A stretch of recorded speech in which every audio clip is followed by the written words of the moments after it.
States has been well and alive in Uganda for longer than for ever since our independence. The request for federacy has always been here. It is not new, but we take it on from our ancestors and push it forward. So before we start, I actually want to say I'm very excited about today's show. This is a topic that we were supposed to cover something else today, but for some reason or another, we could not start talking about. Today's show was supposed to be about the Kabaka Yekka party and the uprisings that were happening against of course colonial rule in Uganda at the time, but we could not do that before looking at Obote. So as we've now started the show, we're going to look at Obote's last will and testimony. Throughout the show, hopefully we'll get an understanding of what this really is, what it means, and different other sources whereby people can go and look deeper or further into the matter. So as we start the show, for the producer, if you could go to the next segment. So for today's show, we're going to be looking mainly at two different pieces have inspired today's show. In addition to all the other extra sources, but two main ones are grounding this show. The first paper is Leadership in Africa, Obote of Uganda. This was written by Ali Mazrui. And then the second piece, it's actually an online website, a UBC website, a UPC, Uganda People's Congress website. And this is something that's been left in the vault. It's called it's entitled Notes on Concealment of Genocide in Uganda, and it was written by, of course, Milton Obote, and this was in April 1990 while he was in exile in Lusaka, Zambia. So it's these two different, pieces that are gonna ground today's show alongside everything. So before we go into it, we have to go back to, the history of it all. How does even Prime Minister Milton Obote become the president of Uganda? What's the context behind this? So in order to get there, first we must look at the political parties that were there at the time. So in order to get there, I will request for my producer to go ahead. What we're going to introduce first is we all know that Milton Obote was part of the Uganda People's Congress, but there was another political party there at the time called Kabaka Yekka. And Kabaka Yekka plays a very important role to the rise of Uganda People's Congress as a political party. And then later in 1966, of course, still sentiments not only of members of Kabaka Yekka, but sentiments of different parties in relation to Obote's abolishment of kingdomship or kingdoms in Uganda leads to the internal pressures within UPC itself, and his position not only as the leader of Uganda People's Congress, but as the leader of Uganda as a nation as well. So here we start to see the split personalities that Obote had to play. Obote himself versus Obote the leader, versus did he want to keep leadership of Uganda People's Congress Party, or did he want to retain leadership of Uganda? And then we see how those relationships or interrelationships or interrelational relationships that Obote was having started to influence the political structure that Uganda was going to form. And actually, you can then see how from there we are where we are now, whereby friendship or befriending the military, and Uganda started being ruled by the rule of the gun. Everyone who takes over, it's by the rule of the gun. It's those specific incidences, and Uganda at that point in time.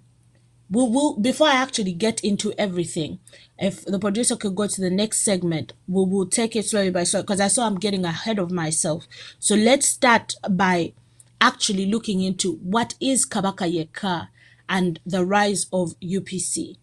So here we could start to look at Kabaka Yekka, as I've mentioned, was our political party at the time. But in order to understand Kabaka Yekka, we cannot talk about Kabaka Yekka without playing the Kabaka Yekka anthem.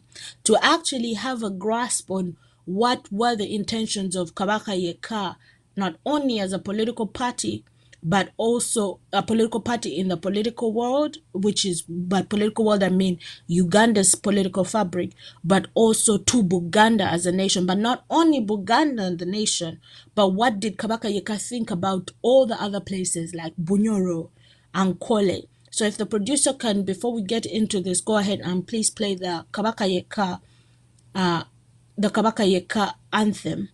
That would be nice for this segment.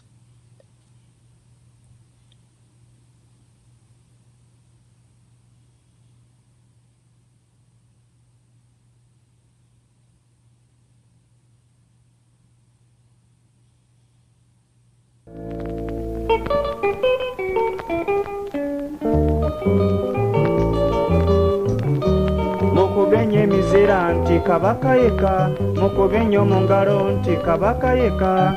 Kabaka Yekka kibiina kya mazima, kirwanira ddembe bufuzo bw'amazima, kukuuma ebyobuwangwa ne namulondo zaffe. Mukubenye mizera nti Kabaka Yekka, mukubenye mu ngalo nti Kabaka Yekka. Ayaya, Kabaka Yekka.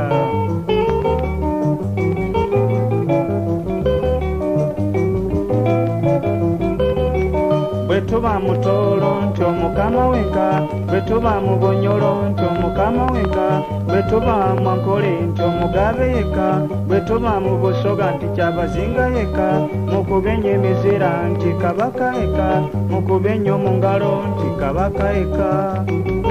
Ayaya, Kabaka Yekka.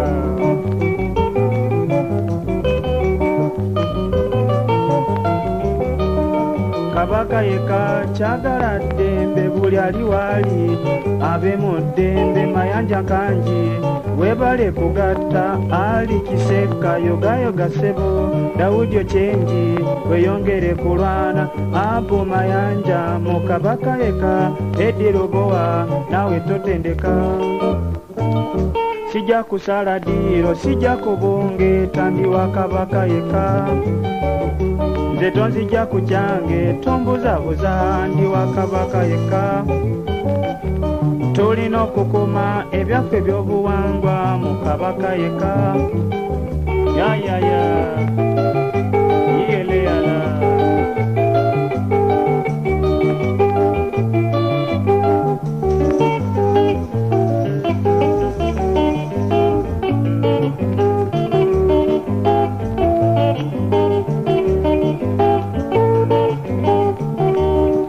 Kusala ddiiro, sijja kubungeeta, ndi wa Kabaka Yekka. Nze tonzija ku kyange, tombuzabuza, ndi wa Kabaka Yekka. Tulina okukuuma ebyaffe ebyobuwangwa mu Kabaka Yekka. Sijja kusala ddiiro, sijja kubungeeta, ndi wa Kabaka Yekka. Nze tonzija ku kyange, tombuzabuza, ndi wa Kabaka Yekka. Tulina okukuuma ebyaffe ebyobuwangwa. So we go back to that time whereby African nations are getting independence.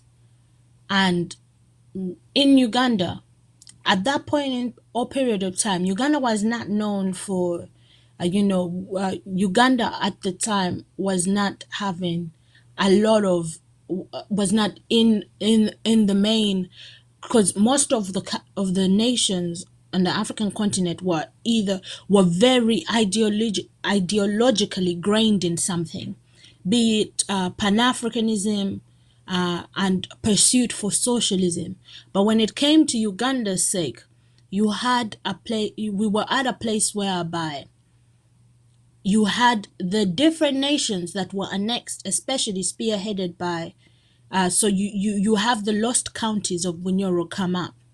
And when the lost counties of Bunyoro do come up, these ones create a scenario or a situation for how Uganda was going to be governed. So you have all these annexed nations wanting independence from Uganda, and to start with Buganda. But because Uganda was the protectorate of the British, and in it you have annexed nations, but you already now have something that has been fused together since 1900. And this is not to say that there was no resistance during that time, because there was also, when we're taught history, people forget to mention, or they do not want to mention, that Kabalega actually, Omukama Kabalega fought the British for about, it was almost a decade, and Bunyoro only gave in because he was injured. And then people forget to mention the Lamogi Rebellion that also took so long into the I think it was around 1920s. These were not just one-time things that the British had to deal with. These were resistance that was happening by the different nations or communities that have been placed now in Uganda. So when the time comes to become independent, you then have the nations demanding for independence for themselves, as I've mentioned before, is Kabaka Edward Mutesa was asking for the independence of Buganda as a nation, and that we need to revisit that and keep that in mind. But the era that we can say happened then is when he actually becomes Kabaka of Buganda and becomes president of Uganda. That is how his position became threatened.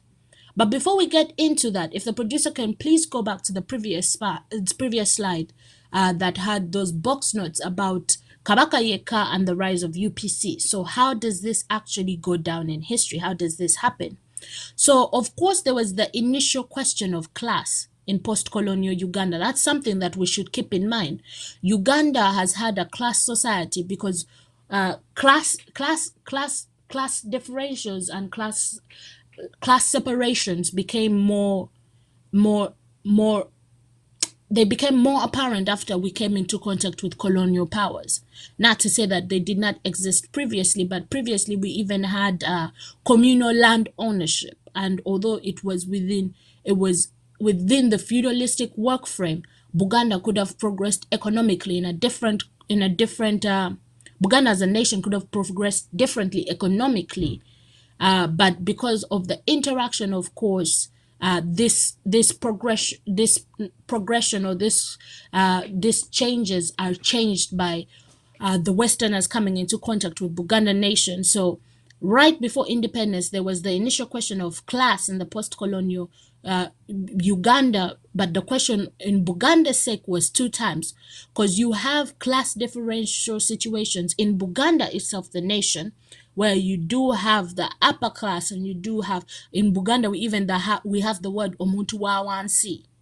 And then there was also the question of class of Buganda having been the center for colonial governance and the center for the nation Uganda versus all the other states. So there was that question of class.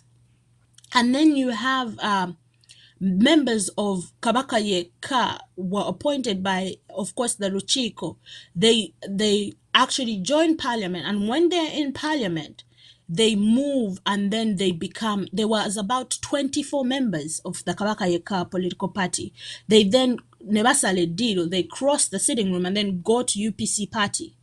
And then after that, here for the second one, you have in the midst of all this, the question of the referendum of the lost counties, as I've talked about. The lost counties of Bunyoro offered a landing or a starting point for how Uganda was going to be governed collectively. This is where Obote comes in.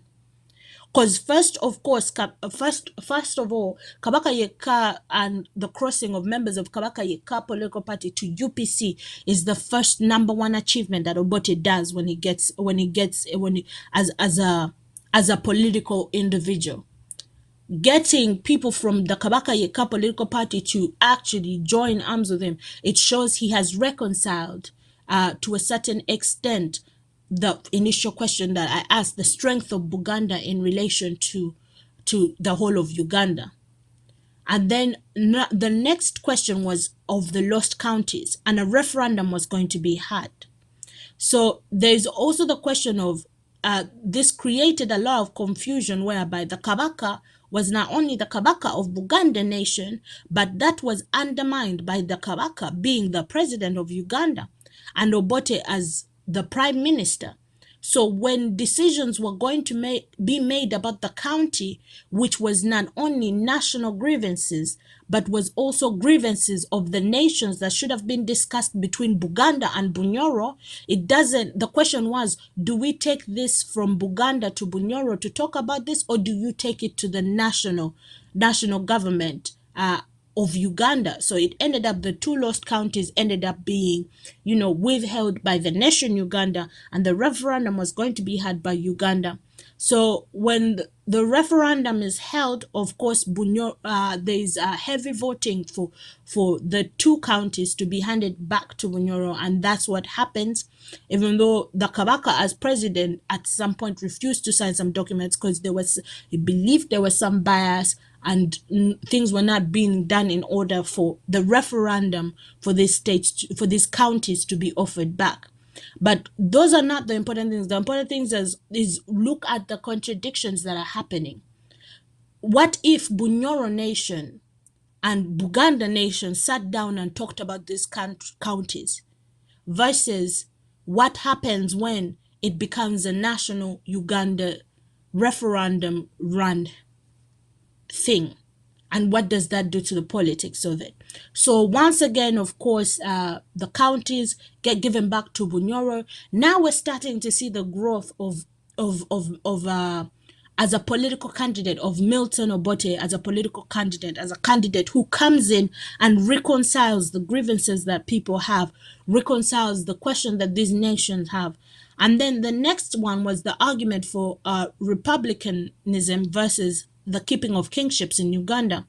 UPC starts to then, it was at that point that UPC starts to have internal problem, and Obote's position as the head of the party was threatened, but also he had to question, is that more important as the head of also the country when he became president?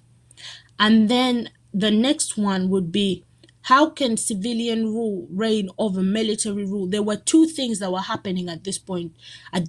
So it's important to note that Kabaka Yekka members only really always faulted the government for not letting a Muganda rule. At that point in time, because of the privileges that Buganda had as being the colonial center or focus point, there was always fear that once a Muganda would rule, not only fear, but there was intention not to let that happen. But not only that was what was in question.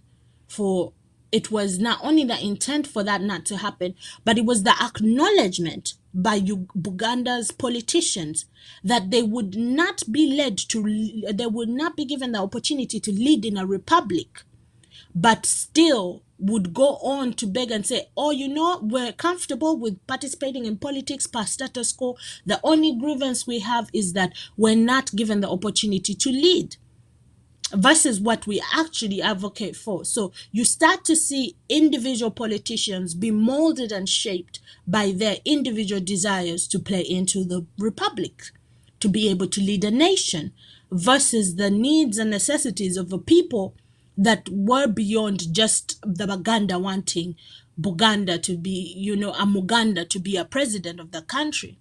Because it never even worked out once they had the Kabaka as president, because it was never meant to be that way. So we continue to, then the second issue in Uganda was the issue of civilian rule. Would civilian rule reign over militant rule? This is what pulled Obote in 1966 as a reconciliation leader. Obote showed that once you actually have power of the military, you can retain power in Uganda. It was that single act on the attack of the Lubiri or the palace that has provided grounds for continuous use of power to change governance in Uganda. So this further, of course, encouraged politicians and members of armed forces to to make friendships amongst each other in order to have political longevity. So briefly, but also to be talked about further as we go into this presentation, that is how I want to ask the producer to play us two videos. And one of them is going to be a video, of course, of Obote campaigning in 1961 in eastern Uganda. And then the second video is going to be a video of Obote celebrating alongside, of course, members of the Kabaka Yekka party. And this is after they had won the election. It's important to note that having Kabaka Yekka and UPC come together was one of the first political achievements of Milton Obote. He was proving to be a leader who was more focused about reconciling the problems of citizens of Uganda, because that was his main focus, to create a republic. And then the return of the lost counties of Bunyoro, that was the next stage of, showing that he was attending to these grievances. But it all starts to fall down in 1966. So I'll go ahead and let the producer play the two videos, and then I'll explain over them as we go ahead. But hopefully we can further start to understand, like, Obote is reinstating himself and is building his political career as a leader who is about reconciliation, solving the post-colonial problems that the colonizers have left behind, of divisive leadership. But he also falls into the entrapment of that divide and rule. So if the producer could please play those two videos. And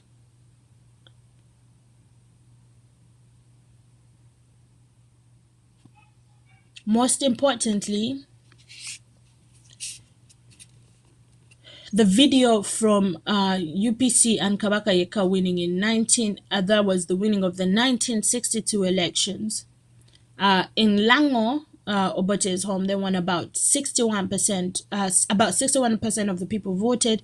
In Kampala, 65% voted at the time. In Ankole, at least 90% people voted. And in Kigezi, about 7,000, you had 7,000 objections and complaints. So why is it important for us to know that in Ankole, about 90% people voted? It's important to note and also remember that Ankole State, whereby, what is his name? The tyrant, Museveni, claims to be from, is a state that predominantly supported UPC, that is a stronghold for UPC. You have about 90% voting, and you have UPC winning the general elections in Kabaka Yekka at the time. So it was a stronghold for UPC, and this is something that Senior Gombia reminds us every day and every time, that we do get a chance to speak about our history and the political history at that point in time.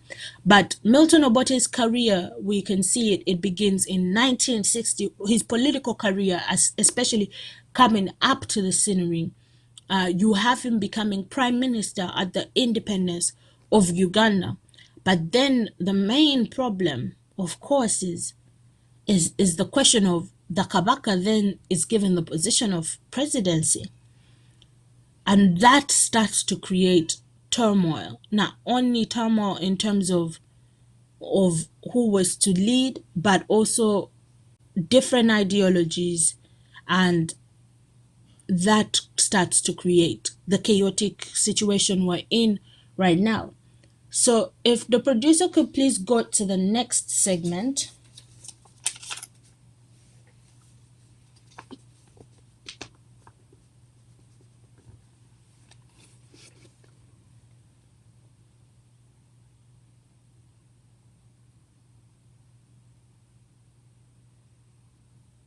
Oh, we'll go to the next one as well. So, of course, this was also all information on Kabaka Yekka. It's important to understand how I cannot stress this enough. Members of Kabaka Yekka crossing to join UPC was a huge political statement. Not only was now Milton Obote a leader of a strong political party in UPC, he was a political figure that could reconcile even the grievances of Baganda, because they were elected by the Luchiko to represent and be a part of parliament, but he could reconcile the grievances that it's kind of seen. It's important that we know that at that point in time in Uganda's independence, the requests that are being made by the Kabaka, even though when you go back and search and read through it, it's requests for Buganda's independence, but that was seen as Buganda being a spoiled child, because we have to understand that Buganda is seen as the spoiled child of Uganda. That Buganda, first of all, had all these privileges from the colonizer, and now it wishes to be independent by itself and to be. But that's not the only point that was to be made about this. The point was deeper than that, but that could not be the point that would be stressed out by political leaders at the time, looking for a way to govern a nation and to bring a nation together. So you have a wave of promoting unity that is not based on, in Uganda, you have this force of, oh, let's unify the country.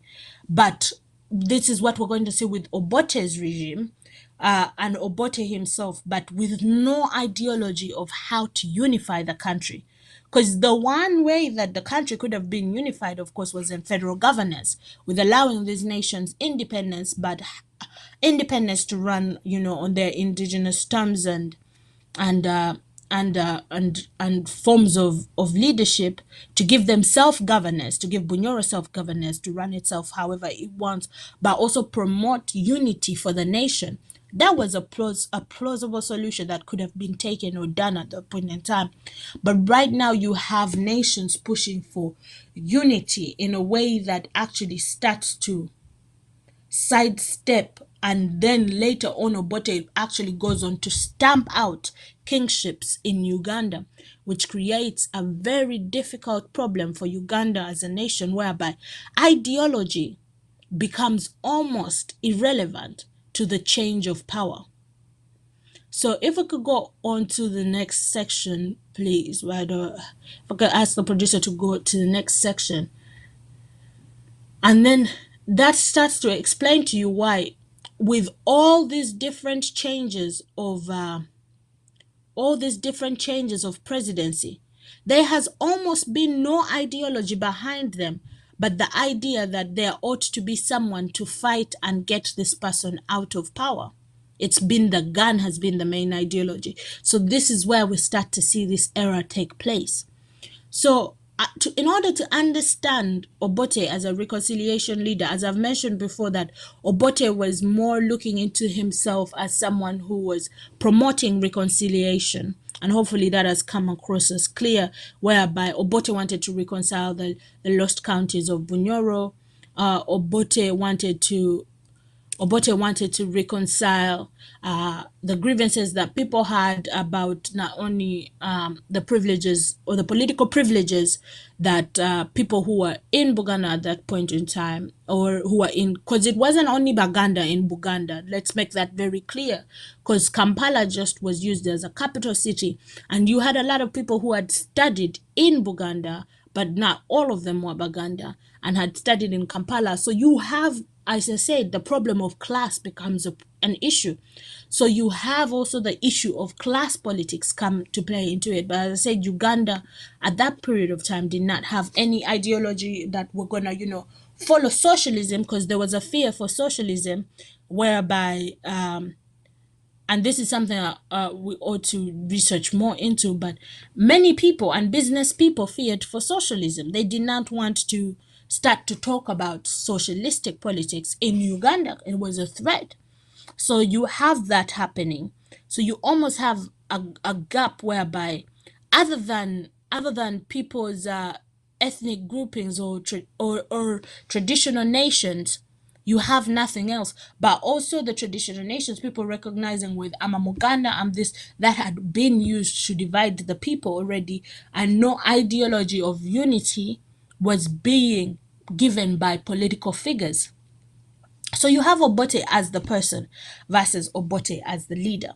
So Obote actually, as a person, is a very different character sometimes versus Obote as the leader. So why do I say this? So Obote writes a book called The Common Man's it was called The Common Man's Charter. This was written by Obote, and this was a book that was Obote now started to move. This is why Obote was actually taken off of power. This is why he was ousted by Idi Amin, and this is why Idi Amin was supported by, of course, international peoples to oust Obote. As I said, there is the world in general, there is a fear of people moving to the left politics, which is a politics of socialism and communism. So you have people start to be afraid of that. And then in Uganda, we have not related to any of that, and there's already a fear of socialism, as I said before. But Africa as a whole is moving towards socialism. Because if you look down to the nitty gritty of it, socialistic politics is just, especially scientific socialism, is about the means of production being shared amongst the people.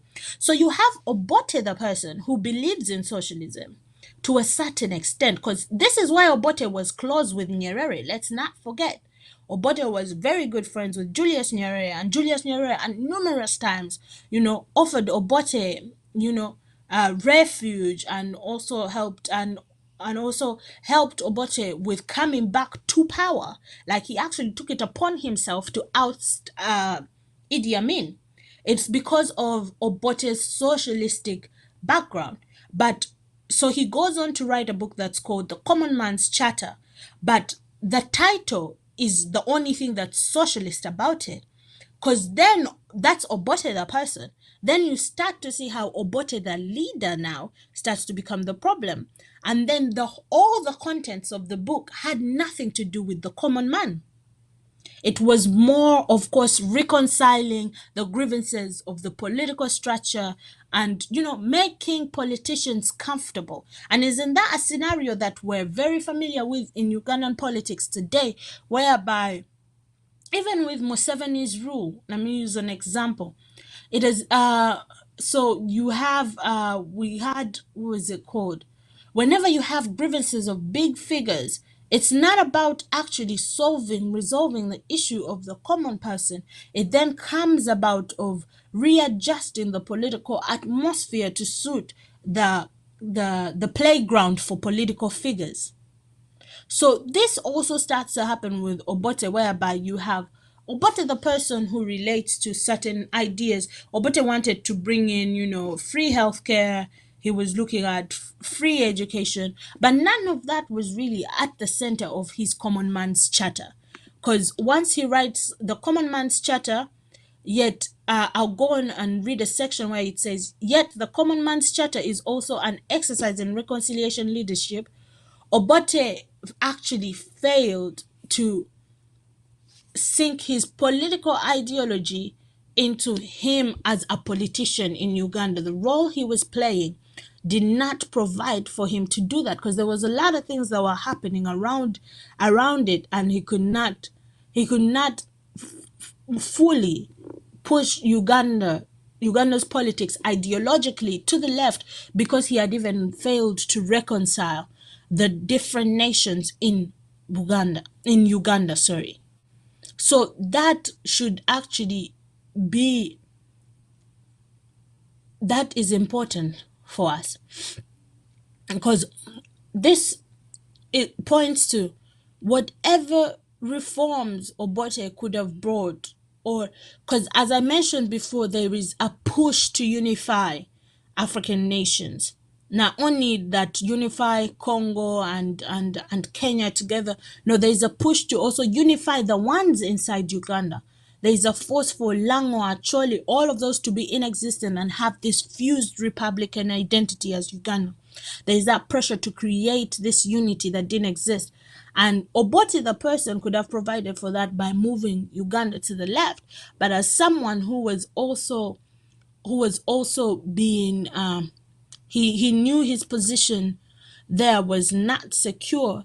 he had to then play the political leader position, whereby he catered for reconciling the grievances of not only politicians, but the grievances to the political field. And Obote actually believed at that point in time that it was this issue of kingships and the existence of kingships, that once that was gone and Buganda was not attacked on its own because in 1966, of course, physically does attack the Lubidi, but then after that he abolishes all kingships, so that it was a plain ground for all Ugandans that kingships did not exist, and that lineage had been brought, or that practice had been brought to a stop, which starts to create problems for him, not only as a president, but also as a leader of the UPC. Remember, I told you members of the Kabaka Yekka had joined UPC. So all of a sudden, you have Obote who's trying to move Uganda ideologically to the left by creating this false idea of unity, that Ugandans were all together, versus you have Obote, the leader now, who is actually using armed forces to attack the Lubidi and create his position as a powerful leader, because his attack on the Lubidi is what demonstrated to people, if you wield the power, especially people in the political field then, it was clear as day that if you willed the power to the military, you could drive Uganda to wherever you wanted Uganda to go. That's the only thing that action actually, Obote's actions, translated to politicians. So then you start to have politicians who are serving in the parliament start to create different friendships and relationships with military forces, to the point that Obote even reaches a time and says, let the police do their job, like stop involving them in politics. So now we start to see Obote crack as the leader, and I'll request that the producer goes to the next slide, because the question is, when does this start to sink in for Obote? So this starts to sink in for Obote when there is actually a staged assassination on his life. So there is an assassination attempt on Obote, and he's pushed out of office in 1969. So one of the first things that I, of course, thought about is maybe this was an ethnic opponent. Like, there was also questions on how, Buganda as a nation and members of the Kabaka Yekka party were very complicit about what had happened. So there was that. And then there's ideological opponents. As I mentioned before, Obote seemed to be moving towards where Nyerere was in terms of, political ideology. But it must be understood that that was just Obote the person. Obote the leader was not moving in that kind of direction. He was more still playing alongside the politics of trying to reconcile and make everyone happy, even at the cost of making other people unhappy, but as long as he reconciled it to a playing field by any means necessary that he saw fit. And it's hard to actually be a reconciliation leader, because it's hard to reconcile something like Uganda as it's been created. And then the third possibility of people who could have staged this assassination, he thought it might have been rivals for power, or people who had political grievances, his fellow comrades, or who were serving with him.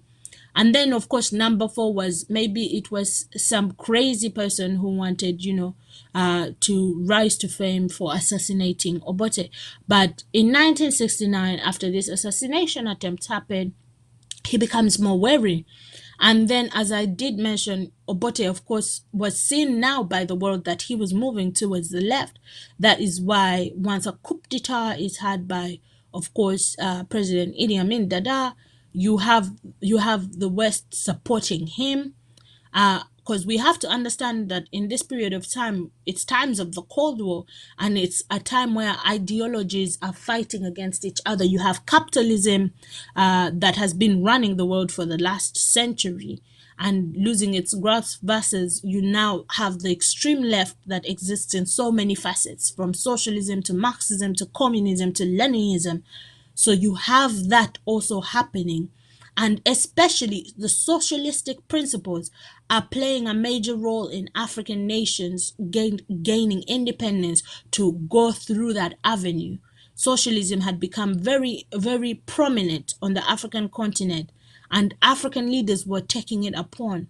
But also something that in that point in time that African leaders like Obote failed to understand was that the primary place for socialistic principles is in people's indigenous nations and nationhoods, and it provides for that. Therefore, federal should have also accompanied that. Federal should have accompanied such a suggestion, because as we see Dr. Kwame, like for Dr. Kwame Nkrumah, he does mention that yes, there has to be, the Federacy governance has to come first, then you introduce the scientific socialism. But for people like Milton Obote, it was more, he was trying to reconcile and create a new nation. You have a lot of African leaders trying to create new nations post-independence that can be governed, and that's the initial problem. It's the creation or the reconciling to make a new nation versus to actually reconcile the grievances that the people had within the nation, and then start from there to create a governance that would have been for the people. As I've said before, the Kabaka requested for the independence of Buganda nation, but not only that, but the independence of Bunyoro nation as well, and Kwale nation. And I believe in such a direction of federacy through federacy of these nations would have been a better place for Milton Obote to start his career. But he starts his political career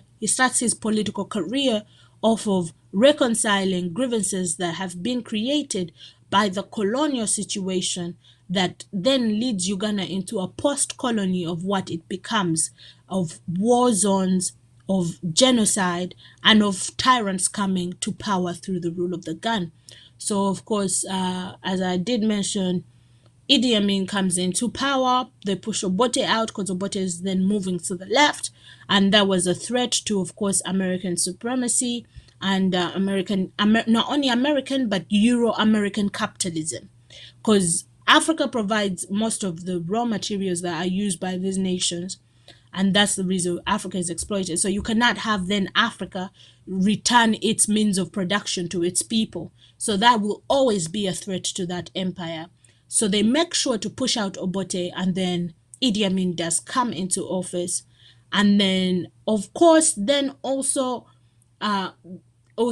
you have Idi Amin. I'm not going to talk about Idi Amin a lot, but you have Idi Amin nationalizing things and returning the means of production to the people. That's why Idi Amin, so much was said about him, about what happened in I've forgotten the year, but what happened when he actually sent away the Indian coolies at the time who had been brought in by the British to build the railways, so that the businesses and the means of production would be put back in the hands of Ugandans. And you have a lot of musicians at the time who actually celebrated this, and a lot of Ugandans who celebrated that. But that in the world view, that nationalization and giving back the means of production is always a problem for these Western countries. So very quickly, Idi Amin had also all his, that's why I said I would not get into Idi Amin.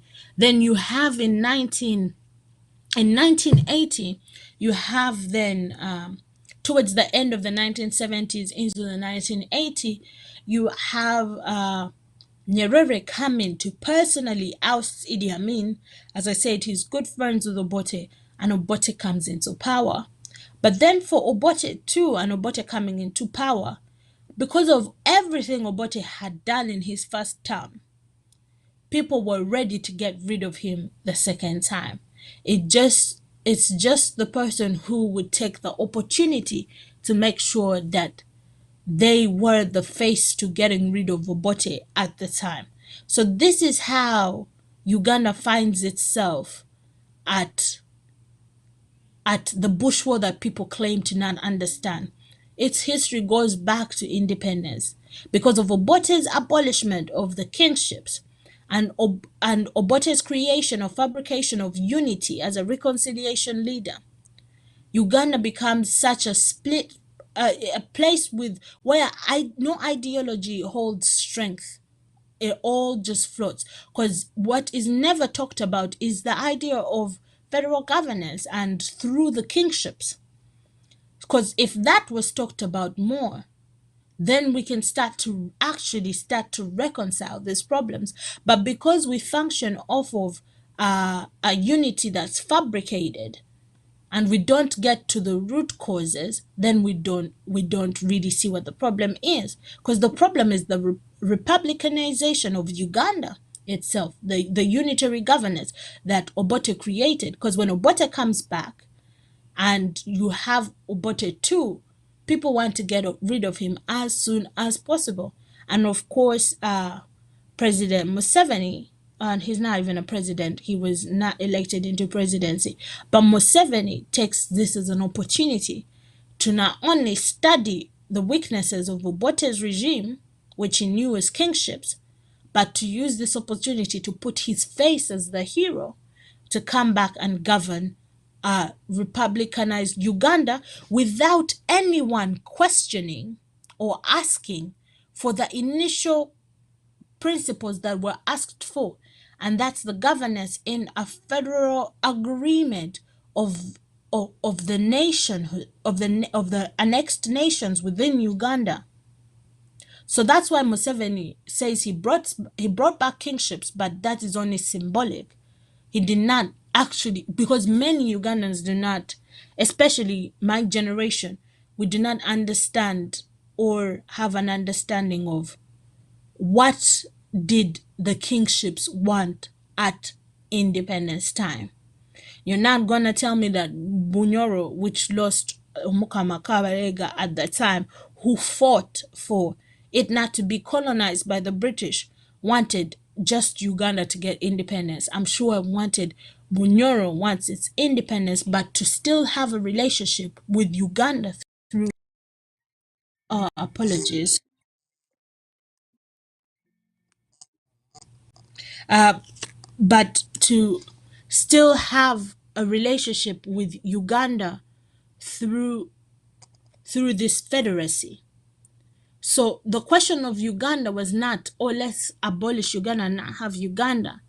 It was, can these nations have their independence? And that was a threat to whoever was going to represent Uganda politically. Milton Obote saw it as a threat to his position. So get rid of the kingships, and now we have these problems. So before we get into the next segment, I want to ask the producer to please play the video about the video of President Milton Obote's last interview as president of Uganda.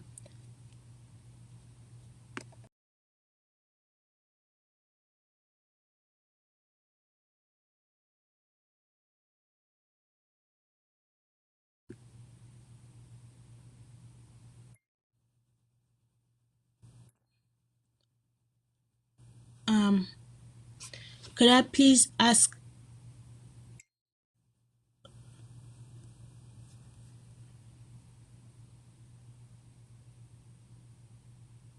Oh,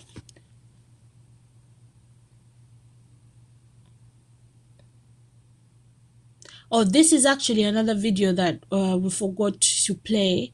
This is a video from May 1962, and this is right before, of course, Uganda gets its independence.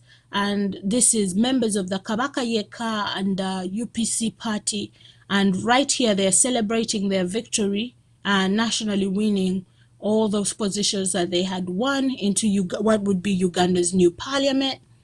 And do not misunderstand, Uganda's People's Congress did have support nationally because of when Obote came into power, he used the Bunyoro counties, and the British also used Bunyoro's counties because they gave them to Uganda, but he used that incident as an incident to actually prove to the Ugandan people that he will try and correct and rectify errors that have been done by the colonizers. But one thing that he forgot is that the biggest error that was done by the colonizers is not only the division or the giving away of such counties, it is the fusion of these nations into borderlines that actually are not recognized by the African indigenous nations themselves. So it has to be a conversation between Buganda and Bunyoro versus a conversation to be had with Uganda as a nation and a few chosen politicians and a referendum that's orchestrated by Uganda the nation to give Bunyoro the counties. It kind of undermines the power. It already undermines the power of the nations in Bunyoro and Buganda to be able to actually have I don't like using the word diplomatic, but to be able to have political discussion around these counties and see the solution that fits from their forms of leadership. That is when self-governance is actually established, and not always through the structures that have been provided by Europeans. So this is where this video is from.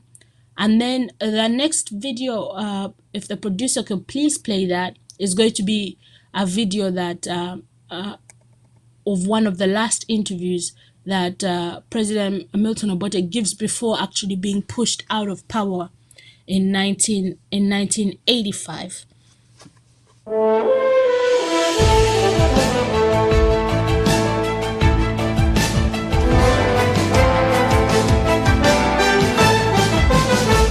There are some who oppose you, who accuse you of repression, of murder, of torture. Do you believe that it will ever be possible to unite the people behind you?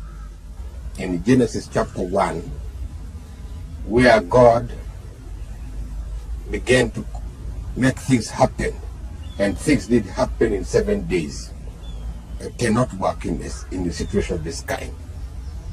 Nation building is a long-term process. I'm not a murderer. The pressure which brought about instability in Uganda and the overthrow of President Obote came from these men, disaffected soldiers who formed the nucleus of an anti-government guerrilla organization. Is part of the problem the fact that Uganda is now being ruled or governed by some of the people who were responsible for some of those atrocities committed under the Obote government? They are the same people.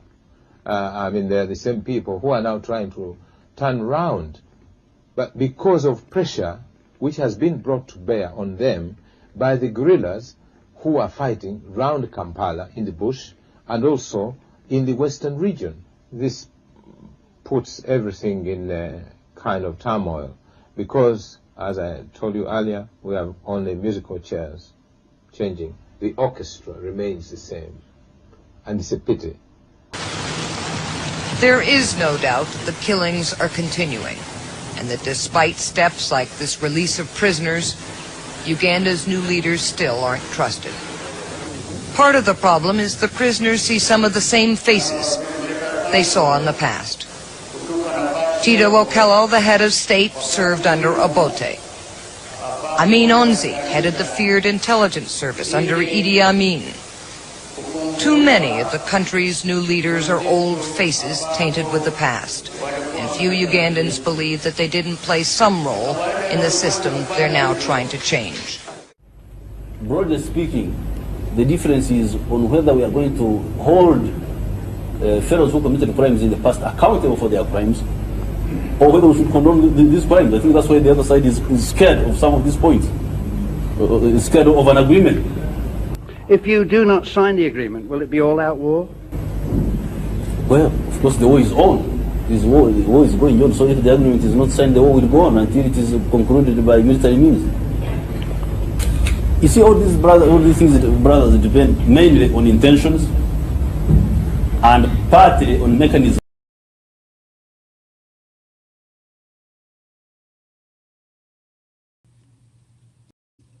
So as we can see, it's important to note now so far in Uganda, even though every political change in Uganda is being orchestrated by the Western world.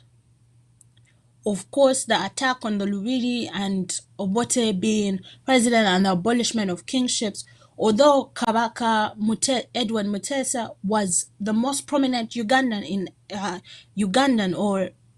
and I put Ugandan in quotations, in exile, he was the most prominent one in exile, it still was overlooked by the former colonizer. They still do not take accountability for the parts that they did play in leading up to this. And then After that, you have, of course, Idi Amin, who's supported by them to come and take power. Then you have Obote come back to power with the help of Nyerere. But then right after that, we must keep in mind that Museveni comes into power not by his own efforts. Museveni is someone who also served in Obote's regime. And in the video, they say Ugandans were very wary that most of these old faces were coming back as the faces bring change. But how can Museveni bring about change and having served in all those that's something that was ignored, was the role that he played in Obote's regime. So now we're going to I'm going to request that the producer goes into the next slides. We're going to start and see what Obote has written and said about Museveni's rule and how this all he saw forthcoming, but the role that has been played not only by Museveni but also the support that Museveni has gotten to sanitize his form of rule and governance from the Western world, because he does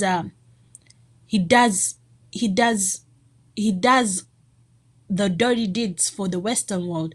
And I forgot to mention, I forgot the name of the person, but there was a huge court case that was had from a member of Kabaka Yekka who had crossed to go to UPC when he accused Obote of stealing Congolese gold and mineral sources and then giving it out to the British for money. And there was an investigation that was had. Obote made sure there was, first of all, Obote denied that he did all of that. And then what Obote did is he got an impartial jury to actually investigate. And these were people from different African states to investigate and come to the bottom of it. But because he did not want to be undermined. So Obote for me is in two places. He demonstrates authoritarian aspects, but also tries to be a reconciling leader. So he does arrest, like arbitrary arrests happen during Obote's time. But when the investigation is finished, he was not actually selling minerals.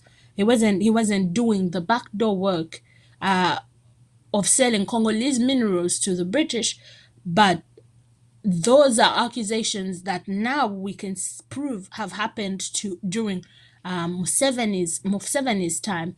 But why does the West turn a blind? I think the knots that are left behind by Obote start to open up Ugandans' eyes to why the West will not play the major role that Ugandans await for it to play in Uganda's liberation, because they're the same ones. They're the puppeteer masters to the puppet that is Museveni and his governance. But not only Museveni, the form of governance in Uganda and how it stands today. So to actually challenge the form of governance in Uganda, to challenge Museveni's position and the history behind that position of presidency in Uganda, we must challenge the system of governance in Uganda, the unitary system of governance in Uganda, and then radicalize it and go to the radical problem. Because to radicalize something is to go to the root cause of the problem. And the root cause of the problem is not only, it started with Obote with the abolishment of kingships, but now in Museveni's governance, it has been the symbolizing of these kingships. Many political leaders can go to these indigenous leaders, to these indigenous leaders' communities and wear the garments and wear the shields. That is only symbolic. Where is the power that is given to those traditional leaders? How do those people start to make changes for their people? Where are the resources that are being provided for indigenous rule to govern in those areas, especially on the question of land? You can wear a kanzu for all I care and go to Mengo, but what is happening to the land of the Baganda people? How do the people of Buganda, especially like us, people who are like Omuntu wa bulijjo, or what they call the common man, how do we still have right to our land when all you're doing is wearing kanzus and going into Mengo? That is just symbolic. So we must go to the root cause and the root problem, which is the turning of our kingships into symbols, and radicalize it and reinstate federal governance, but not only as a symbol, but a federal governance in a way that will actually engage with the governance of these nations from an indigenous standpoint of view and introduce that and infiltrate that into the governance of the country through unity. So Buganda to be run how it wants to be run on its policies, especially securing the land of Buganda nation, Bunyoro the same, Lango the same, Acholi the same. And then there we can move to the stage of then collaborating in a federal Uganda, if that makes sense. So those are the root problems. So in order to create the change that we want, we need to actually go and be radical about it, which only means to be radical is to go to the root cause. And then when we reach the root cause, to radicalize it, we must come up with systematic change, which then can be the federal governance of Uganda. And then when we talk about federal governance, we're not talking about federal governance. When you say federal Uganda is an umbrella term for the coming together of these nations in a unity agreement, to an agreement for them to unify to form Uganda, but Buganda to be governed by the principles, by the forms of governance of Buganda, and then to come into to unify with Bunyoro, Acholi, Lango, West Nile as one. So let's keep that in the back of our minds as we go through what Obote then says about Museveni. If I can ask the producer to please go to the next segment, we're going to enter into Obote's notes, some of his notes. It's a very long document, and I do advise you, it's online. You can go and read it when you wish to give it a read, because he gives a lot of insight into a lot of questions around not only his time in office, but especially the beginnings of Museveni. So this is the next parts are all going to be parts from Obote's notes, and I'm going to read through them. So Obote on genocide, crowd of revelers. Militarism and militarist rule in Uganda have on 3 separate occasions attracted an astonishing number of motley revelers from home and abroad. Under Museveni's regime of genocide, the homegrown and foreign-based revelers have surpassed their previous record set under Amin in their numbers, the intensity of their revelries, and in their pervading determination to conceal the state of genocide which has existed since 1986. In effect, the situation presented by such support for the regime amounts to, in the light of its crime of genocide, Ugandans having been condemned by the international community to choose either surrendering all their sovereign rights to the gunmen or to suffer death even on the scale of genocide. And I found that line very important. The Bush War staged by, and Museveni was not the first one to stage the Bush War, but the support for the NRA fighters internationally. Here, I will repeat that line again. In effect,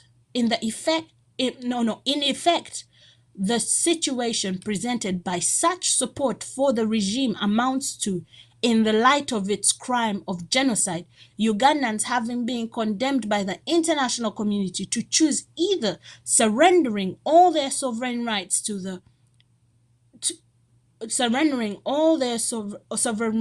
gunmen or to suffer to death even on the scale of genocide. And this is very important and crucial to understanding the politics behind. We always wonder, even now people ask, why is the West turning a blind eye to not only the genocide crimes that have happened, all the bloody elections that are presented always, every election of Museveni, the violent elections is always the headline.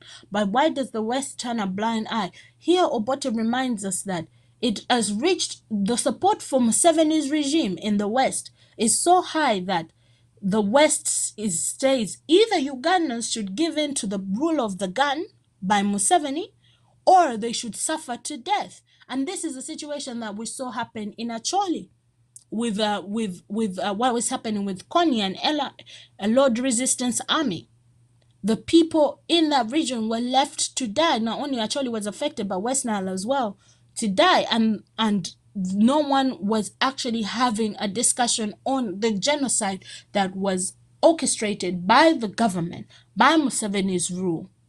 And this actually reminds me of certain leaders around the world, like leaders in nations like Haiti, whereby Papa Doc and Papa Doc's son were left to actually be violent, to use the military against the people. And we should understand that all that military support comes from the West.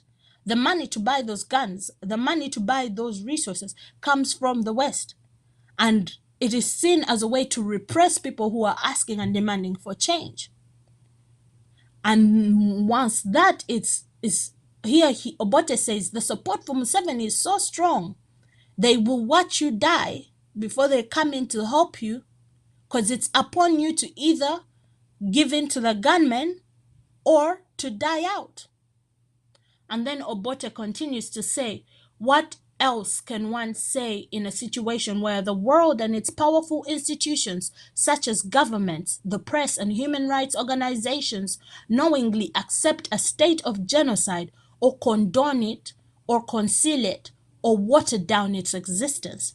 It's important to keep that in mind and to know that the history behind Museveni's rule and governance has been, Museveni has, from Luwero Triangle, has actually been on a rampage of genocide. It has been around his rule. It has been known by the West. There is nothing new that is being told to the West about Museveni's tyranny from us, about Museveni's torture. The same houses and chambers where Museveni tortures people, those were institutions that were built by the British. The same institutions where Obote was torturing people, those were built by the British. There is nothing new that is being told to these people or to these entities, but it is upon us Ugandans to start understanding these intricate things, to start differentiating and then reposition ourselves to positions where we can actually then start to see some self-governance. Because when we rely on an internationalism that does not support us, especially an internationalism that centers European say on our issues, we're left with this situation that Obote is talking about. In a situation where the world and its powerful institutions such as governments, the press, and human rights organizations knowingly accept a state of genocide, or condone it, or conceal it, or water it down, or water down its existence. We can mention but a few in Uganda, Luwero Triangle, what happened in northern Uganda, what happened with Rwenzori area, what happened recently in Kampala, with what happened with Kayunga riots. There's too many incidences of genocide, a few but to mention, that have happened in Uganda throughout Museveni's regime. And we're trying to act like anything we say or bring to the Western world is new, when they built those same structures, not only physically, but also the systems that Museveni exploits to do this. Understand that he is a puppet of the West, and there is nothing that the EU is going to do to rectify this. But we must then lean back on what we have, and that is the land. And if we have the land, we must relate it back to our indigeneity, which is your nation. And we must fight for that so that we can rule and govern ourselves as we see fit. And I'll ask the producer to go on to the next slide.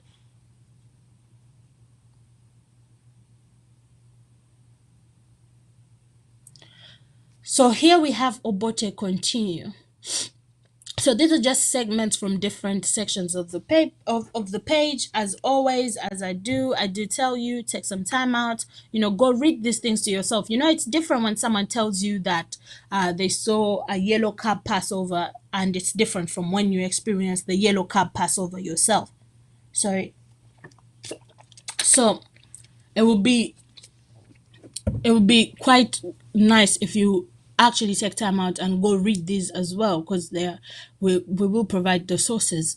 So Obote goes on to say on one of these segments, the urge to conceal the deeds of the NRA is most transparent and weakest when the alleged polluted soldiers were transferred to the South. Amnesty International and the minority rights group agree that there was such a transfer in September or October of 1986.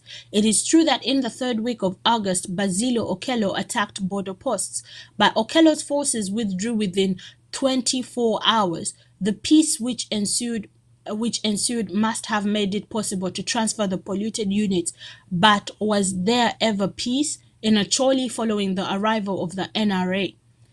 Perut claims that although some of Okello's soldiers who had fled to Sudan returned and handed over themselves and their weapons to local chiefs and clergy, others returned to harass the NRA. And by July, this harassment had become a serious menace.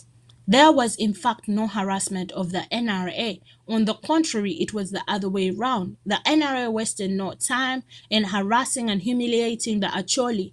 Under the pretext of looking for the Okello soldiers, homes and houses were violated, furniture and utensils, beds and beddings were confiscated as having been looted from Luwero by the Acholi.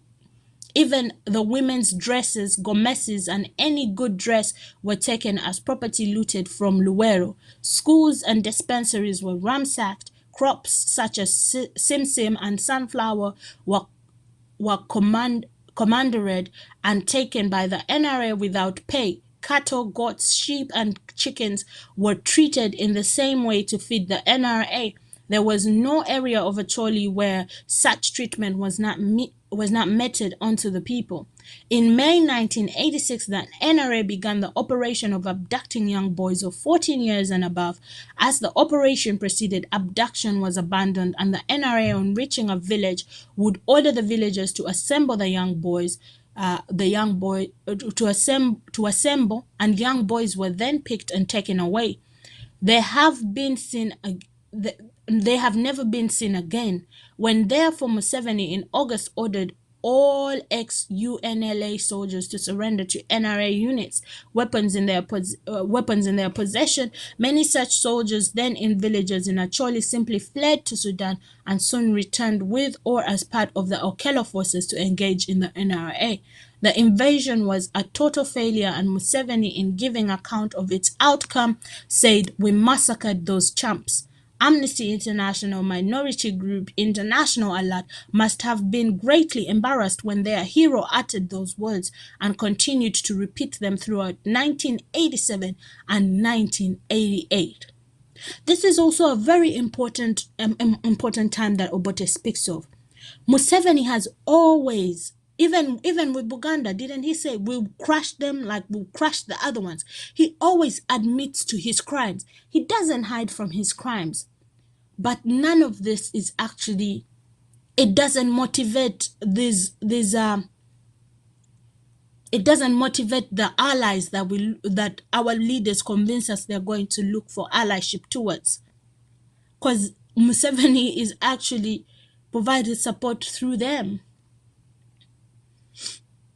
We can masquerade and present ourselves around in symbolic things like going and asking for because there is a way to build relationship, of course, with the European world in terms of, but what we need is people who are ready to, first of all, recognize that imperialism does exist and the neo-colonial agenda does exist to repress and suppress any form of African self-governance. And we can only look for collaboration with Europeans, or not even just solely Europeans, but with peoples of the world who are going to respect our form of governance. So before we actually continue, we're heading more towards the end of the show. We're going to take a little break now, and then we'll be right back right after the break.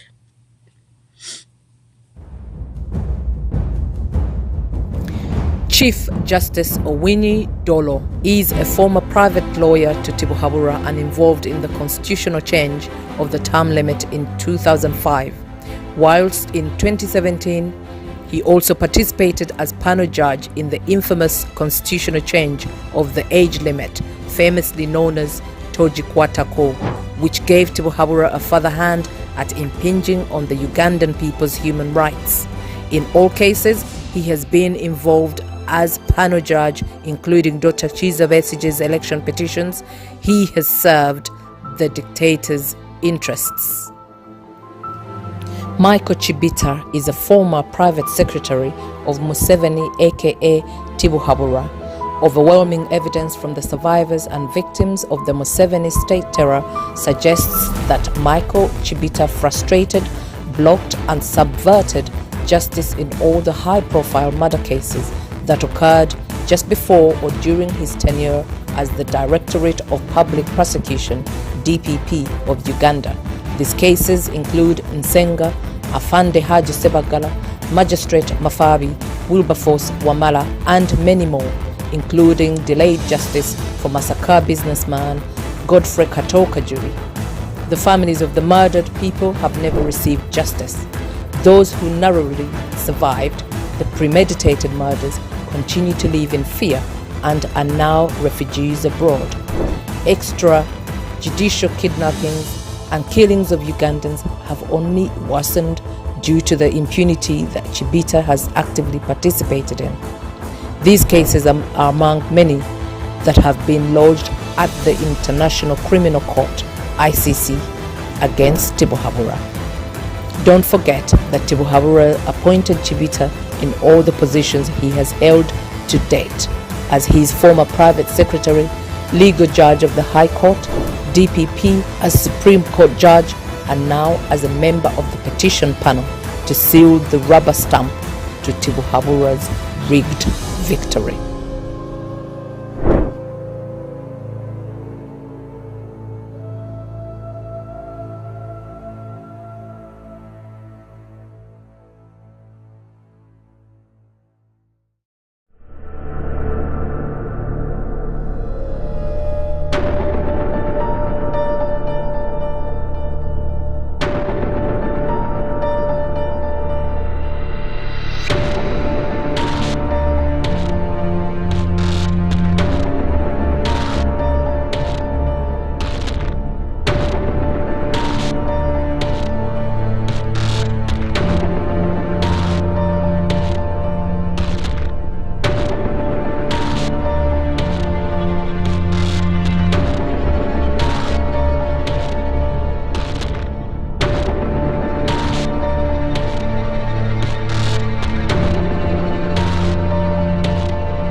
Welcome back from the break, and then we're gonna go ahead and continue as we now we're heading towards the finishing notes of today's program.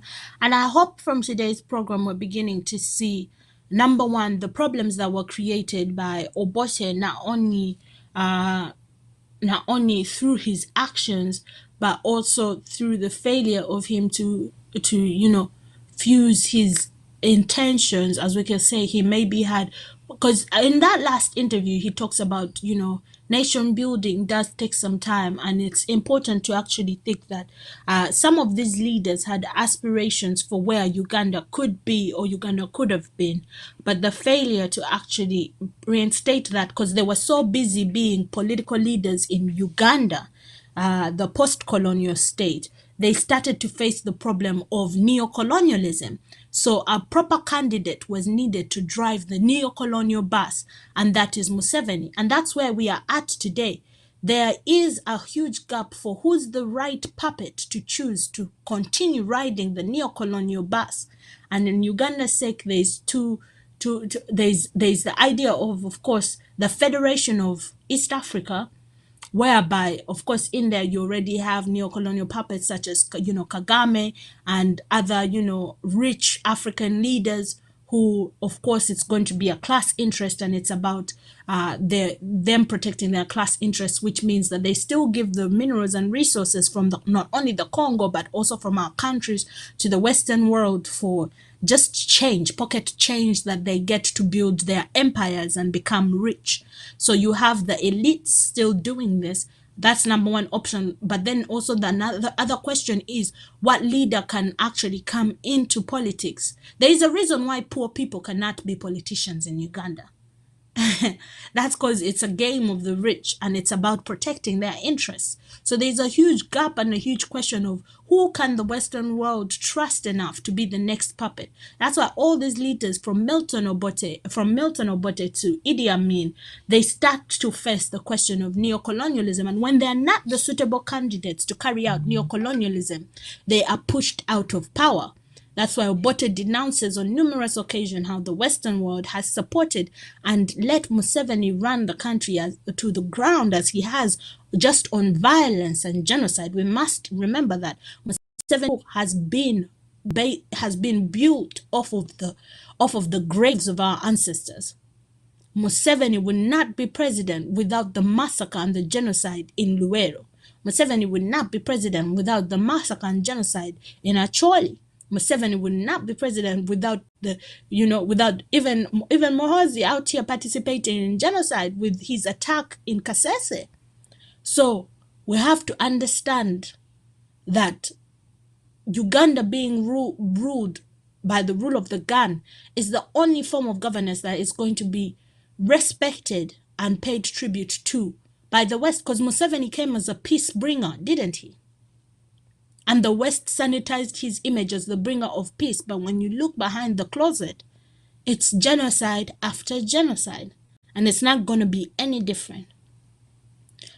So we go on to the next segment, whereby Milton Obote goes on to say, it is not part of these knots to untangle the reasons behind the contradiction where in all the capitals of the world, Museveni's genocide is acceptable. In its report published in 1989, Amnesty International, for instance, stated that during the Amin regime, it monitored human rights abuses, although for the protection of those involved, the organization did not adopt or publicize individual cases.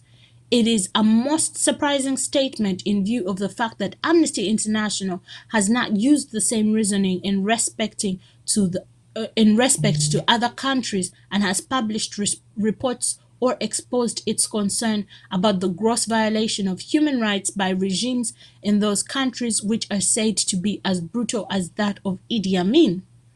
The organization always emphasizes that it is impartial and that it does not support or oppose any government, and further that it is concerned solely with the protection of human rights. Yet under Amin, the organization on its own admission was resilient for 8 years, and today, under Museveni, its reports do not recognize that a state of genocide exists in Uganda and has existed since 1986. Are those not support for the Amin and Museveni regime? The same 1989 report is full of phrases such as Obote'S regime and its apologists. Does that not quality as opposition or at least biased conclusion? All the revealers now active in the affairs of Uganda maintain the same position. In fact, they treat Museveni's war, which have laid waste vast areas, many times the size of Luwero, as much improvement on the Luwero situation. The objects and the substance of these reveries has also been horrific. If the producer can go to the next segment, please. To conceal Museveni's acts of genocide most effectively, his revealers have saturated the world with all kinds of tales about peace in Uganda and great efforts by Museveni's regime towards democracy and economic progress. Atrocities, when acknowledged, are played down with the meaningless excuses such as great improvement from the past. Museveni has promised to investigate the matter. Undisciplined members of the NRA have been martyred and executed. The rebels are also to bear the blame of the killings. And the NRA is very disciplined force, but it absorbs other armies, which, by the way, when he talks about absorption, this is when the NRA started to, when there was an agreement for all these rebel groups to come together and to fight the Obote regime. So these are some of the excuses that are made internationally. So those other groups, such as the UFM, FEDEMO, are blamed for NRA's crimes. So here he goes on to say the NRA is very disciplined force, but it absorbs other armies whose standard of discipline was very low. These are the excuses that these Western countries make for Museveni's rule, and you really think they're going to support change in Uganda that is any way deviant from this. Museveni's fields of genocide in the north and east are called contested areas.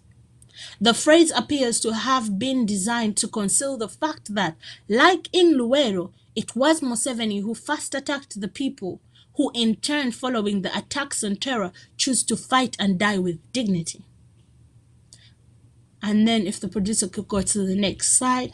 So these are just some, these are some very revealing things about how Museveni has gone on to carry on genocide in Uganda, and it's always being watered down and being not just by international, just by single. What we need to understand, it's not just a single, European saying, oh, it's this or that. It is organization. It is Amnesty International. It is, at this point in time, it is those human rights organizations that are making the excuses for Museveni.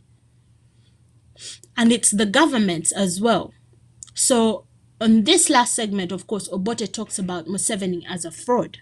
Because who better to tell us of Museveni as a fraud than a person who has been conned by Museveni? It's very ironic, but he was conned by Museveni. So who better to talk to than the person who's been hit by the conman? So Museveni's regime lives on deceit and brutal force. The very harsh police state is presented abroad as very humane. The massacring private army, NRA, which now kind of functions as the SFC, is praised as very disciplined. Genocide in the north and east is regarded as the pacification of a rebellious and backward people by a man who means well and whose heart is in the unity and peace in Uganda. Isn't this the same excuse that's given about regions such as like Karamoja? They go there to fight, to retrieve guns from, cattle rustlers who are rebellious. But shouldn't we question why are the people in Karamoja dissatisfied with Museveni's regime? Doesn't it have something to do with their gold and them being pushed off of their lands? There's deeper things to these wars that we choose to ignore as Ugandan people. And as we've chose to not pay attention to not only what happened in Luwero or what happened in northern Uganda, we should look at the regions now where Museveni is continuously waging his war, not only in Uganda but also in Congo. Haven't they claimed that they are chasing a rebellious Islamist extremist group in the Congo? Does that group even exist? Because this is Museveni's war tactics. He creates an opposition and then attacks. But initially, he also engages and attacks, and then people defend themselves, and then he attacks more.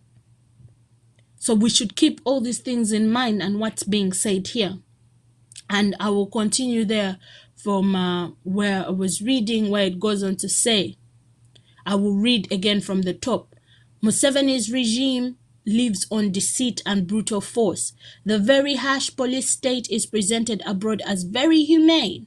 The massacring private army, NRA, National Resistance Army, is praised as very disciplined. Genocide in north and east is regarded as the pacification of a rebellious and backward people by a man who means well and whose heart is in the unity and peace in Uganda.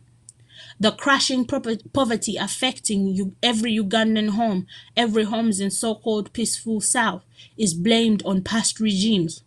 Even a clearly stated exercise to recruit members into Museveni's political party, the NRM, is paraded and embellished as a free and fair parliamentary election. The fact is that Museveni's Uganda, whatever is praised, is fraudulent. Scratch it a little, the reality is grisly and perturbing. On top, everything is fraudulently made beautiful, but underneath the surface, death, poverty, misery are the realities of Uganda under Museveni. We have to keep in mind that Obote is saying this in 1990. Museveni has not even been into power for more than the interim government had just finished. So we continue on to the next slide.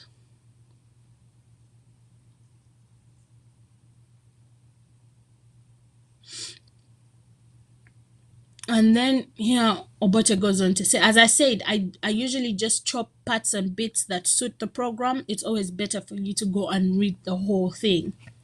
So it's just a whole page. It takes time, but it's a good read. So Obote goes on to write, the case of Museveni's much praised court-martial, and the court-martial is very important to Museveni, by the way. We should keep that in mind. And everyone who has served in the court-martial should be brought to question, because Obote here actually recognizes that not everyone can be a part of Museveni's court-martial. Let's hear what Obote says about it. And I want us to think about people who have actually served in the court-martial and what that means in their role in the political sphere.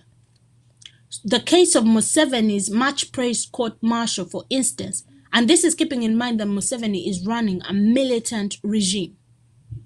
The case of Museveni's much-praised court-martial, for instance, is a classic study in the gigantic fraud upon which Museveni and his regime have earned good image abroad. The Uganda court-martial legislation provides that every court-martial appointed to try a serious case, such as crime punishable by death, the said court must have a judge advocate, a qualified lawyer appointed by the Chief Justice, and the accused is entitled to be defended by a qualified lawyer. On conviction of the accused by the court-martial, the sentence must be confirmed by the High Court before it is carried out. The High Court may also order a retrial or quash the sentence. In Museveni's court-martial, there have been no judge advocates, no lawyers to defend the accused, and no High Court confirmation of death sentences. There have been occasions, quite many, where Museveni's court-martials passed death sentences and the accused were immediately executed, even in the cases of those allowed to live for a few days after conviction. Executions were carried out without any confirmation of the sentences by the High Court. In all cases, even the final stage provided in the Constitution where a person sentenced to death by any court has the right to appeal to the President for mercy has never been allowed by Museveni. No such appeals are permitted. Further, the law provides that every lawful execution can only be done on the authority of a death warrant signed by the President, but men have been executed within hours of conviction. It requires no great imagination to see that it is impossible for the High Court to review, say, a Soroti over even a Kampala court-martial trial and give its opinion within hours or days after conviction, or for the President to consider an appeal through the constitutionally provided Committee on the Prerogative of Mercy, within hours or even days before a court-martial sentence of death is carried out. Yet that is the case with Museveni's court-martial. Sentences are carried out immediately or within a day or two. The summary executions, camouflaged like every scheme Museveni puts forward to present an acceptable face, have been praised by the international community and cited as evidence of non-acceptable of indiscipline in the NRA. However, open cases of grave crimes committed by the NRA are not treated in that manner. They are condoned. I think this starts to give us an understanding of why. First of all, when when I first read this part about the court-martial and the way how the court-martial is supposed to be run, I think then we can start to understand why Museveni puts it upon himself to, of course, choose the Chief Justice, to choose all the judges on the High Court. He chooses the lawyers who can actually participate with court-martials, because not every lawyer can participate with the court-martials. And it is literally a place whereby political opponents or they can be arrested and executed and killed. This is why we saw a lot of opposition members being taken through the court-martial recently. It started to come back into the politics of Uganda. And it's something that I believe has not gone away and has been used to get rid of political opposition or any threat to Museveni's hold onto power. I think that was the last slide from today's show. So in the case that any of you watching have any questions, please feel free to call in. And I will be here to answer any of the questions. It's going to be the regular number for the show. Take your time to call in, but mainly about today's show and reading what Obote has to say about this regime. Many of them, even from 1990, Obote saw where this regime was taking Ugandans, what this regime had in stock for Ugandans. But the also important things that Obote does write about this regime is it is heavily supported by the West. And many will make an argument that in the beginning, yes, Museveni's regime was supported by the West, but in the very end now, Europeans are seeing what's wrong. But Obote is making the argument that from the very get-go, they saw the problems wrong with Museveni and still supported and pushed Museveni. So as citizens of Uganda, we must remember that. And we must know who to ally ourselves with. And we must do things in our interest. And we must not be, again, masqueraded by a puppet who is just going to come and carry out the interest of the Western world, if not on our backs, on the backs of our neighbors, such as the Congolese. So those are important. So please feel free to send in any questions that you might have. And also think about, of course, Obote's notes and what Obote managed to foresee, but what Obote warned us about, and what also Obote himself as a person / political figure divided Uganda into. And this always brings us back to the question of, the governance of Uganda as a federal institute, but not just any federal institute that will be modeled over just random regions, but a federal institute that is governed off of nations that have always existed in Uganda before even the existence of Uganda. Nations that have been there past time immemorial, such as the kingdoms and the chiefdoms that existed, and embodying those nations in a form of federal governance to inform and to advocate for the self-governance of our people within the umbrella of unity. Because even though Buganda gets its independence, I repeat this every other time, Buganda can get its independence from Uganda tomorrow, but the strength comes from our unity. And also, even though Uganda attains the federal governance that it wishes for, before all its neighbors are also governing themselves how they wish to, we will not have peace. It has to come, the strength comes from the unifying, but the dignity is restored through the self-governance. This is why Obote's rule could not have taken Uganda where it needed to go, but has taken Uganda through this altered destiny that is entertaining and that is built off of the seed of violence and genocide, and is built off of the graves of our ancestors. And it's very sad in Museveni's regime, whereby some of our ancestors were not even aggressors. It's just Museveni to rule needs to create war, would attack communities, and communities would have to defend themselves. Like in the north, and those communities would be massacred. And in Buganda, what happened with Luwero would attack communities so that he would have a place to start his war against Milton Obote and then provide security to those communities. So these are just some important facts to keep in mind about where we're going and how we can change this trajectory, because it's all about changing the road of history for the Ugandan people. And producer, if we have any questions, you could go ahead and play them now. And if we don't, we can go in a short break. And then when we come back, we'll attend to any queries that we might have.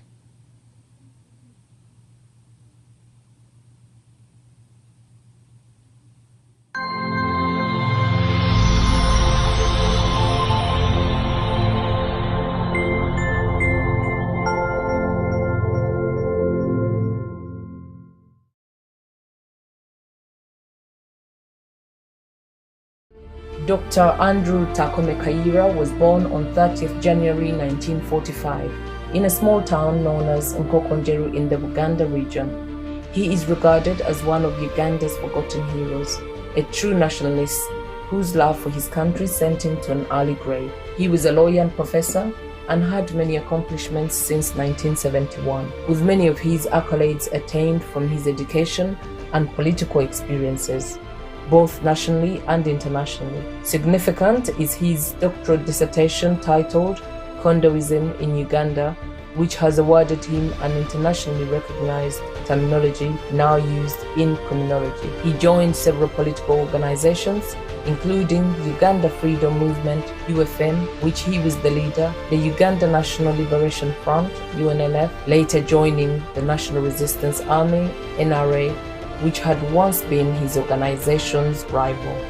Dr. Kayira is regarded as one of Uganda's forgotten heroes, a true nationalist whose love for his country led to his premature death. He was just 46 years old when he was assassinated on 6th March 1987 during a dinner with his close friends and 3 female acquaintances. His killers have never been brought to justice.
Olwatuuka bawansolo nga bakuba olukiiko lwabwe okusala entotto engeri gye banaasobola okweggyako omugwira wa mpologoma eyabalumba mu kibira kyabwe neyefuula kabaka waabwe ewatali yadde olukusa okuva gye bali.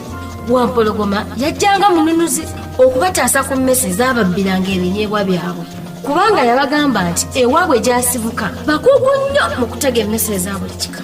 Era bo ewaabwe omwana azaalibwa n'akamaso mu ngalo, era eyo yenna alemererwa bamuzaaluka mu kika kyabwe ekyaba Wampologoma. Kyokka beerabira okumubuuza emmere gy'alya n'omusala gwe yali yeetaaga. balabiraawo nga bannaye batandika okubula ku kyalo omu ku omu. Baakizuula luvannyuma nnyo nti Wampologoma ye yali ababwebwena. Baasalawo beekumeekume wamu basale entotto engeri gye banaasobola okweggyako Sirwajja okwoota, okukkakkana nga buli omu afunye obuvunaanyizibwa era nga buli omu afunye n'ekitundu ky'alina okukwata basobole okumegguza Wampologoma. Era baamuwangula nga newankubadde baasooka kumutya kuba Wampologoma yali w'amaanyi nnyo ate ng'atiisa. Uganda Federal Consultative Council lwe lukiiko lwa bannayuganda abasazeewo okwegatta ewamu bateeseza eggwanga lyabwe okusobola okwenunula nga bayita mu nfuga eya federal. Naawe beegatteko. Weeyeza okusabako ku email ya ufcc@getunn.com.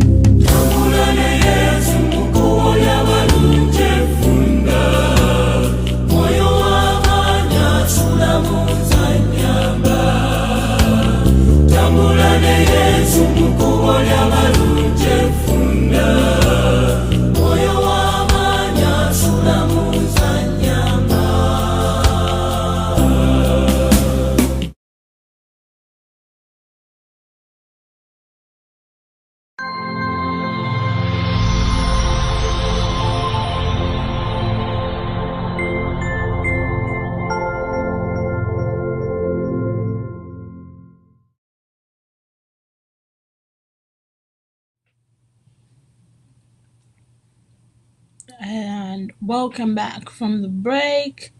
And as I said, today's show we were looking at Obote'S last will and testimony, but we were phrasing this over a paper that has been written about his form of leadership as a reconciliation leader. But we start to see the separation of Obote and the person and the principles that he had not being adopted into his nation building versus what down the lane he creates as Uganda, the country, and what Museveni takes power, what he thought of Museveni's regime.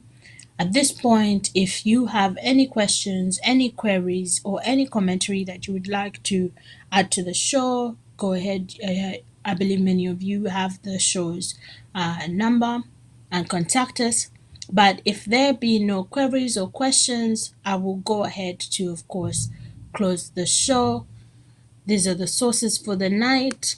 We can provide some. We usually send them in our Telegram group because that's easily accessible. If you're not in the group, see to it that you find yourself in the group. If you want access to these resources, it's much easier to send them via Telegram, but I'm sure members would share them if people have high interest for them. But yeah, if producer, if there is no questions or commentary, we'll go ahead to close the show for today. I'll wait for the cue from my producer. But in the case that there is, we do have some time to attend to some of those.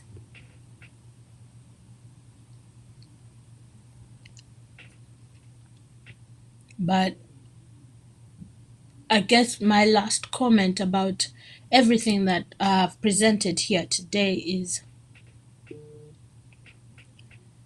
the main question for Uganda was something happened with when Uganda was trying to attain independence. One thing that all Ugandan states agreed on was to be independent from British rule. But what was not agreed on an individual basis was how Uganda was going to be run. Because now you had elites who had been trained and who had studied throughout the colonial regime. You have the rise of the what are they called? Proletarians, the educated elites on the African continent, and you have their rise and their coming to power. You have their rise and their coming into power, and once they start to rise up and come into power, there are more political figures in the aspect of, the political arena that Europeans have created. than being a part of these communities. So that's why you now start to see the two different things.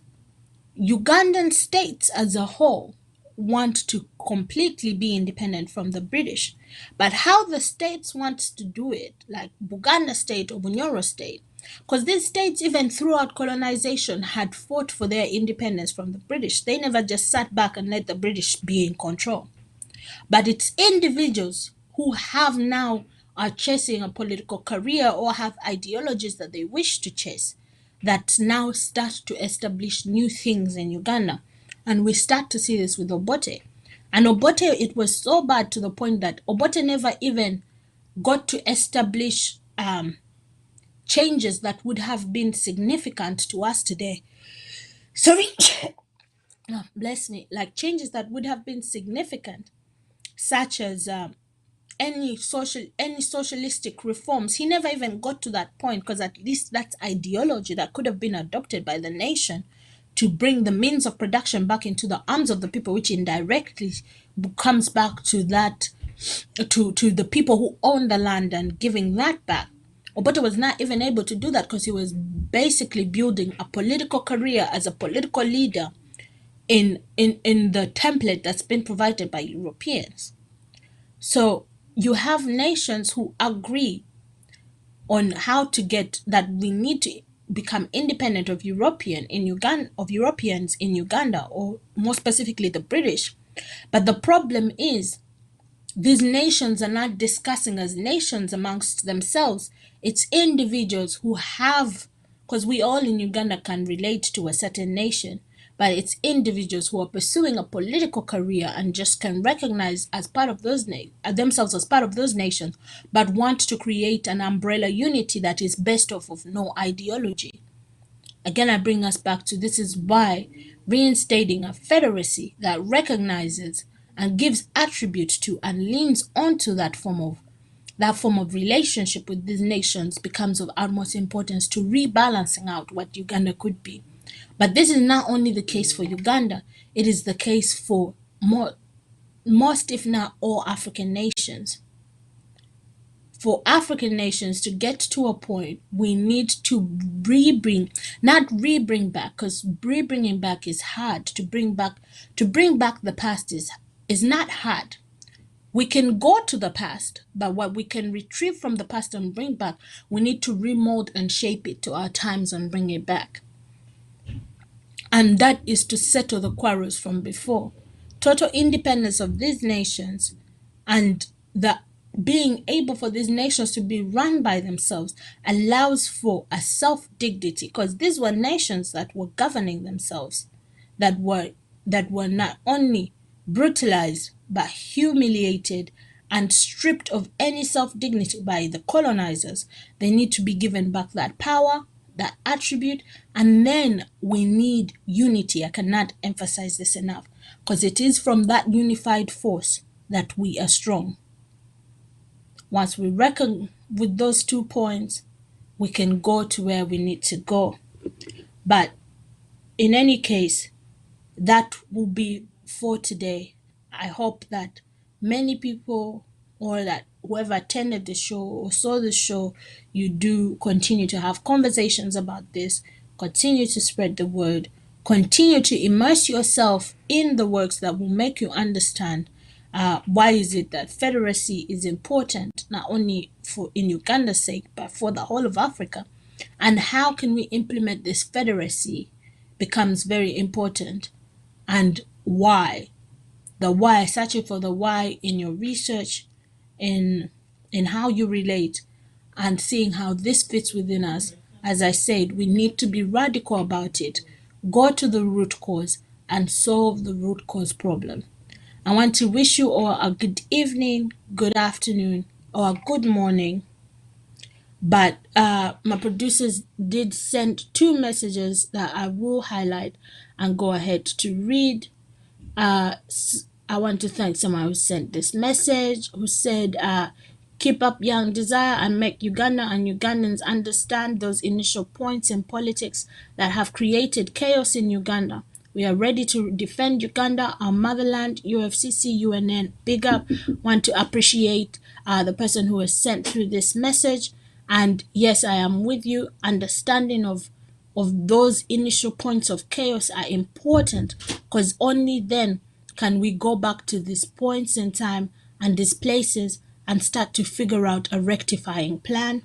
And someone also said, thank you, Desire, for the exhaustive, resourceful show. Obote would not have convinced me or any Ugandan or say Western world during that period. Museveni then was still a hero, and this is very true.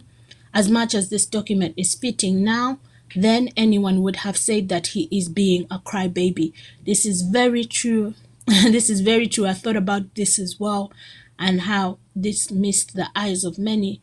But it is very interesting on how time works out, that we still have access to these sources and this work, and we can revisit it and actually see at what exactly Obote was saying. Because there is some regret in that document from Obote. There is some regret of how he ran Uganda, and he reckons with the errors that he did. Trying to force Uganda into a fabric unity created a huge problem by abolishing the kingdoms. And he did reckon with that, because even in exile, Obote started defending. Because this is the problem with Uganda. Uganda is built off of divide and rule. All these nations were separated so that they can be ruled separately and divided from ever collaborating with each other. So Obote is in exile and sees Museveni using divide and rule, attacking the Lango community, attacking the Acholi community, attacking the Buganda community. And Obote's acts to abolish all kingships so that it was a playing field for all Ugandans seemed to be a wasted effort, because then he's in exile demanding support for what was happening in Acholi or what was happening in Luweero, and starts to see how these nations in and of themselves can be used by any leader who was to come in to further form how they wanted to lead Uganda, which is something that he did with the abolishment. But I think this will be it for the show. There is definitely some regret in how he chose to govern the nation, but also it offers us a way to see how we can push ourselves forward so that we do not continue to make the same mistakes. I want to say thank you to everyone who attended, and this will be us for this Sunday. We'll be back next Sunday with a different show as usual, and want to wish you the good rest of your day, good evening, good afternoon, good morning. Blessings. Akuma takumira mpera.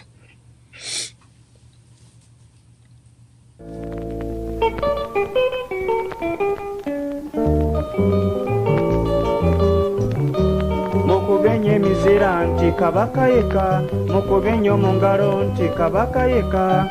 Kabaka Yekka kibiina ky'amazima, kirwanira ddembe bufuzo bw'amazima, kukuuma ebyobuwangwa ne namulondo zaffe. Mukubenya emizira nti Kabaka Yekka, mukubenya omu ngalo nti Kabaka Yekka. Ayaya, Kabaka Yekka.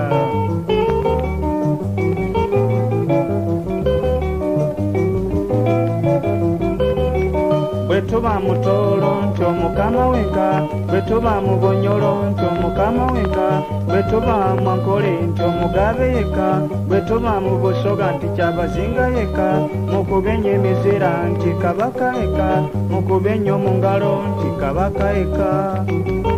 Ayaya, Kabaka Yekka.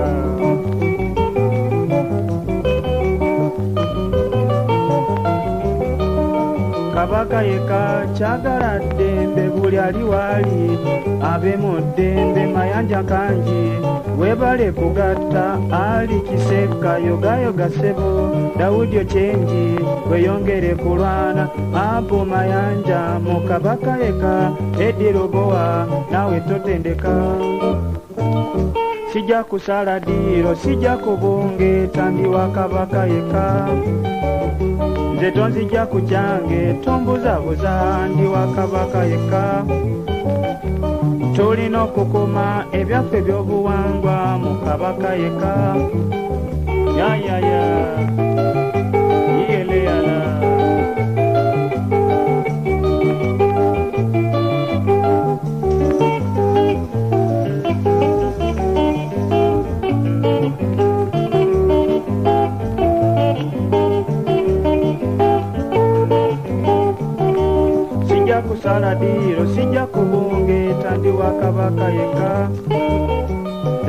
sijja ku kyange tombuzabuza ndi wa Kabaka Yekka tulina okukuma ebyaffe ebyobuwangwa mu Kabaka Yekka sijja kusala ddiiro sijja kubungeeta ndi wa Kabaka Yekka ze tonzijja ku kyange tombuzabuza ndi wa Kabaka Yekka tulina okukuma ebyaffe ebyobuwangwa